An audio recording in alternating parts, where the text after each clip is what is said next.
Nous sommes tous exposés à de nombreux polluants.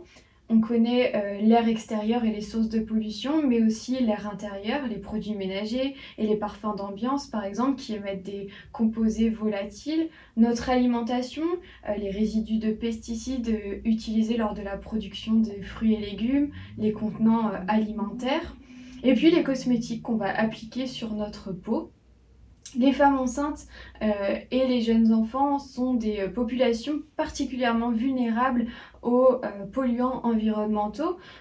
La plupart des polluants passent la barrière placentaire et le nourrisson est relativement exposé via ces activités de découverte. De nombreuses études montrent que les personnes fragiles, notamment sur le plan socio-économique, sont plus exposées aux polluants environnementaux.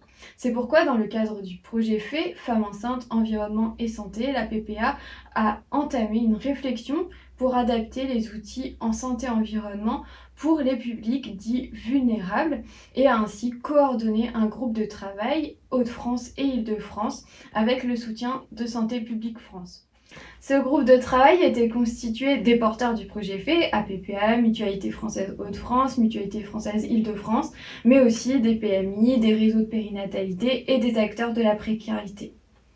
Il a été décidé de réaliser un livret, le livret Notre environnement, notre bébé et sa santé, que voici, dont les objectifs était de faciliter la transmission par les professionnels de santé des conseils en santé-environnement auprès des publics dits vulnérables et d'améliorer la compréhension et l'appropriation des messages par ce public. Le public cible de ce livret, les futurs et jeunes parents ayant des difficultés à lire, traduire ou comprendre les messages présents sur les outils actuels à cause notamment de la barrière de la langue.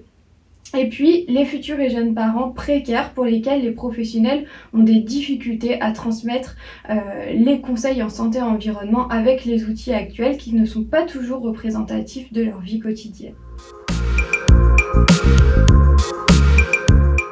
Ce livret est régi par des lignes directrices, un item par double page, comme voici, des smileys pour identifier les situations à favoriser et celles à éviter, des images simples, explicites et complétées par des courtes phrases de texte. Le texte est inspiré de la méthode Falk, facile à lire et à comprendre.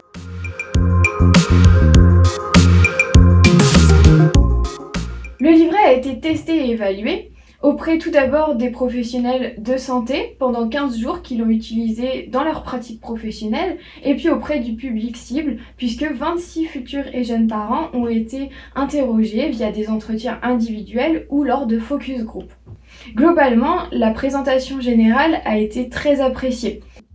Les futurs et jeunes parents ont bien identifié les pratiques et les objets qui étaient représentés. Suite à la lecture du livret, les futurs et jeunes parents ont une bonne compréhension de la plupart des messages. D'autres qui ont été moins bien compris ont été retravaillés à la suite de ce test. L'acquisition de nouvelles connaissances et le changement de comportement des futurs et jeunes parents après la découverte de cet outil a pu être observé, par exemple limiter l'utilisation des produits ménagers.